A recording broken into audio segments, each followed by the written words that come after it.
ஆண்டவரும் இரட்சகருமாகிய இயேசு கிறிஸ்துவின் நல்ல நாமத்தினாலே உங்களை அன்போடு வாழ்த்துகிறேன். கர்த்தருடைய ஆசீர்வாதம் நம் அனைவரோடும் தங்கியிருப்பதாக.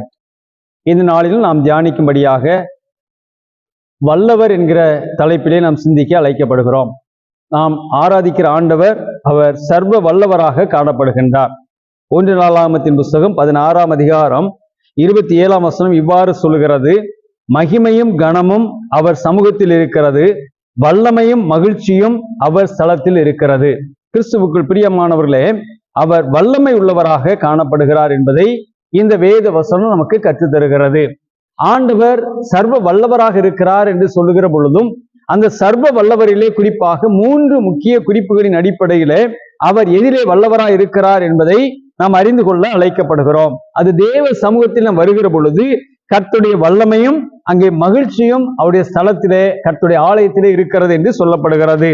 நீங்கள் இன்னும் எபிரேயருக்கு நிருபத்தை நாம் எடுத்துக்கொள்வோமானால் 4ஆம் அதிகாரம் 12ஆம் வசனத்திலே நாம் பார்க்கின்ற பொழுது அங்கே இந்த கர்த்தருடைய வார்த்தையானது அது எவ்வளவு வல்லமை உள்ளது என்பதை அங்கே வெளிப்படுத்துகிறது. தேவனுடைய வார்த்தையானது ஜீவனும் வல்லமையும் உள்ளதாயும் இருபுறமும் கருக்குள்ள எந்த பட்டயத்திலும் கருக்கானதாயும் ஆத்மாவையும் ஆவியையும் கணுக்களையும் ஊனையும் பிரிக்கத்தக்கதாக உருவ குத்துகிறதாயும் இருதயத்தின் நினைவுகளையும் யோசனைகளையும் வகையறுக்கிறதாகவும் இருக்கிறது. பாருங்கள், இந்த தேவனுடைய வார்த்தைக்கு உள்ள வல்லமை என்பது அது காதேஸ் வனாந்தரத்தை அதிர பண்ணக்கூடியது. இந்த தேவனுடைய வார்த்தையின் வல்லமையானது அது ஆத்மாவையும் ஆவியையும் கூட அது பிரிக்கக்கூடியது என்று இந்த வேத வசனம் கற்றுத்தருகிறது. அப்படியானால் அவர் சர்வ வல்லவராய் இருந்து அவருடைய வார்த்தைகள் இந்த உலகத்திலே செய்ய முடியாத காரியம் ஒன்றுமே இல்லை என்பதை வெளிப்படுத்துகிறது. நாம் பார்க்கின்ற பொழுது அப்படியானால் முதலாவதாக சர்வ வல்லவராக கர்த்தருடைய வல்லவர் என்று சொல்லுகின்ற பொழுது அவர் முதலாவதாக பலப்படுத்த வல்லமை உள்ளவராக அவர் காணப்படுகிறார். பலப்படுத்த வல்லவராக இந்த ஆண்டவர் காணப்படுகிறார். நீங்கள் ஆதியாகமத்தின் புஸ்தகம் 17ஆம் அதிகாரம் 1ஆம் வசனத்தை நாம் எடுத்துக்கொள்கின்ற பொழுது அங்கே சொல்லப்படுகிறது, ஆபிரகாம் 99 வயதான போது என்று சொல்லி நாம் பார்க்கிறோம்.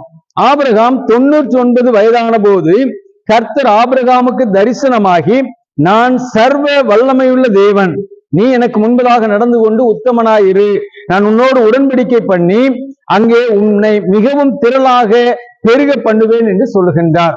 பாருங்கள், சொல்லப்படுகிற சூழ்நிலை எப்படிப்பட்டது. வயதோ 99, அவனுடைய மனைவிக்கு 90 வயது எட்டுகிறது. இப்படிப்பட்ட நிலையிலே அவர்கள் சரீரம் செத்து போன நிலைமையிலே சரத்திலே பலவீனப்பட்ட நேரத்திலே குழந்தை பெறுவதற்கு பலன் இல்லாத அந்த சூழ்நிலைகளிலே கர்த்தர் அவனை பார்த்து சொல்லுகிறார், நான் சர்வ வல்லமையுள்ள தேவன் என்று சொல்லி உற்பவ காலத்திட்டத்திலே திரும்ப வருவேன். 18ஆம் அதிகாரம் சொல்லுகிறது, அப்பொழுது உன்னுடைய மனைவியாகிய சாராளுக்கு ஒரு குமாரன் இருப்பான். பாருங்கள், இங்கே சொல்லப்படுகிற காரியம். ஆனால் 2 பேரும் தன்னுடைய சரத்தை குறித்து அவர்கள் அறிந்திருந்தபடியினாலே தேவனுடைய வார்த்தையை எண்ணி அவர்கள் நகைத்து அங்கே பணிந்து கொண்டார்கள் என்று சொல்லி பார்க்கிறோம். ஆபிரகாமும் அங்கே நகைத்தான் என்று சொல்லுகிறது. 17ஆம் வசனம் சொல்லுகிறது, அப்பொழுது ஆபிரகாம் முகங்குப்புற விழுந்து நகைத்து, 100 வயதானவனுக்கு பிள்ளை பிறக்குமோ, 90 வயதான சாராளின் பிள்ளை பெறுவாளோ என்றார். பாருங்கள், அவருடைய காரியம் சரீரத்திலே பலவீனம். அன்பார்ந்தவர்களே, இந்த உலகத்திலே ஒரு அறிஞர் இவ்வாறு குறிப்பிடுகிறார், எந்த ஒரு வார்த்தைக்கும் வயதை நீங்கள் காரணம் காட்டாதீர்கள். எனக்கு வயதானதுனால இதை செய்ய முடியல, எனக்கு வயதானதுனால இதை செய்ய முடியாது என்று சொல்லி வயதை காரணம் காட்டாமல் நீங்கள் இருக்க வேண்டும் என்பதை ஒரு அறிஞர் குறிப்பிடுகின்றார். இந்த உலகத்திலே நேர்மறையாக சிந்தித்து எத்தனை வயதானாலும் வயதை பற்றி பொருட்படுத்தாதபடி நம்மால் முடிந்ததை நாம் செய்து கொண்டிருப்போமானால் அது ஆசீர்வாதம். ஆபிரகாம் அங்கே நான் 99 வயது ஆகிவிட்டேனே என்று சொல்லக்கூடிய நிலையிலும் கர்த்தர் அவனுக்கு பலனை கொடுத்தார். குழந்தை பெறுவதற்கான வாய்ப்பை கர்த்தர் ஏற்படுத்தி கொடுத்தார். இந்த உலகத்திலே பலவீனத்தினாலே முடியாது என்று சொல்லுகிற காரியத்திலும் அவர் வல்லவராய் இருக்கிறார். ஆகவே கர்த்தர் அற்புதம் செய்வதற்கு அவர் போதுமானவராக காணப்படுகிறார். 1 நாளாகமத்தின் புஸ்தகம் 29ஆம் அதிகாரம் 12ஆம் வசனத்தை நாம் எடுத்துக்கொள்ளுகின்ற பொழுது அங்கே சொல்லப்படுகிற தேவ வார்த்தையானது 1 நாளாகமம் 29 பார்க்கின்றோம். 12ஆம் வசனம் இவ்வாறு சொல்லுகிறது, ஐஸ்வர்யமும் கனமும் உம்மாலே வருகிறது, தேவரீர் எல்லாவற்றையும் ஆளுகிறவர், உம்முடைய கரத்திலே சத்துவமும் வல்லமையும் உண்டு, எவரையும் மேன்மைப்படுத்தவும் பலப்படுத்தவும் உம்முடைய கரத்தினால் ஆகும். பாருங்கள், ஆண்டவருடைய கரத்தினால எல்லாவற்றையும் செய்ய முடியும். அதுதான் வல்லமை, அதுதான் வல்லவர் என்று சொல்லி அங்கே சொல்லப்படுகிறது. அவர் பலப்படுத்துவதற்கு, எந்த மனிதனையும் பலப்படுத்துவதற்கு, அவர் ஐஸ்வர்யத்தையும் கனத்தையும் கொடுத்து அவனை பலப்படுத்துவதற்கு ஆண்டவர் போதுமானவராக காணப்படுகிறார். இரண்டாவதாக அங்கே பெருக செய்ய வல்லவராய் இருக்கிறார். பெருக செய்ய என்று சொல்லுகின்ற பொழுது ஆதியாகமத்தின் புஸ்தகம் 35ஆம் அதிகாரம் 11ஆம் வசனம் இவ்வாறு சொல்லுகிறது. ஆதியாகமம் 35ஆம் அதிகாரம் 11ஆம் வசனம் யாக்கோபை பார்த்து சொல்லப்படுகிற காரியம். பின்னும் தேவன் அவனை நோக்கி, நான் சர்வ வல்லமையுள்ள தேவன், நீ பலுகி பெருகுவாயாக, ஒரு ஜாதியும் பற்பல ஜாதிகளின் கூட்டங்களும் உன்னிலிருந்து உண்டாகும், ராஜாக்களும் உன் சந்ததியில் பிறப்பார்கள். பாருங்கள், இங்க என்ன சொல்லப்படுகிறது என்று சொன்னால், உன் சந்ததியை நான் பெருக செய்வேன். ஒன்றுமில்லாமல் போன அந்த யாக்கோபு இஸ்ரவேலாக மாற்றப்படக்கூடிய சூழ்நிலை. ஒன்றுமில்லாமல் போன யாக்கோபு பொருத்தனை பண்ணி சென்றான். இப்பொழுது 4 மனைவிகளோடும் அங்கே பிள்ளைகளோடும் 12 பிள்ளைகளோடும் அவன் திரும்ப வருகிறான். ஒரு பெரிய ஆசீர்வாதத்தோடு 2 பரிவாரங்களோடு அவன் திரும்ப வரத்தக்கதாக கர்த்தர் அவனை பெருக செய்கிற ஆண்டவராக காணப்படுகிறார். அது மாத்திரமல்ல, அங்கே பார்க்கின்ற பொழுது அவர் சொல்லுகிறார், உன்னிலிருந்து உண்டாகும் ராஜாக்களும் உன் சந்ததியில் பிறப்பார்கள். ராஜாக்களும் உன் சந்ததியில் பிறப்பார்கள். அன்பார்ந்தவர்களே, ஆண்டவர் பெருக செய்கிறேன் என்று சொன்னால் சந்ததியாக, ஒரு குடும்பமாக, பிள்ளையாக மாத்திரமல்ல, அந்த பிள்ளையுடைய எதிர்காலம், அடுத்த ஒரு நிலை என்பது ஆளுகை செய்கிறவர்களாக உருவாக்கப்படுவார்கள்.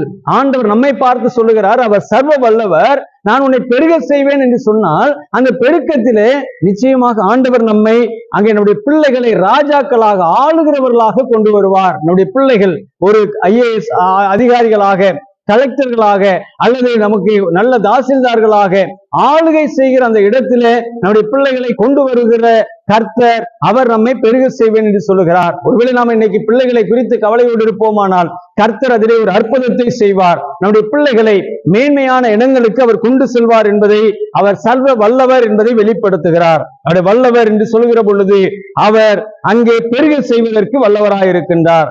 மூன்றாவதாக பெருமைப்படுத்த வல்லவராய் இருக்கின்றார். எதை பெருமைப்படுத்த என்று சொன்னால், ஆண்டவர் தம்முடைய நாமத்தை பெருமைப்படுத்த.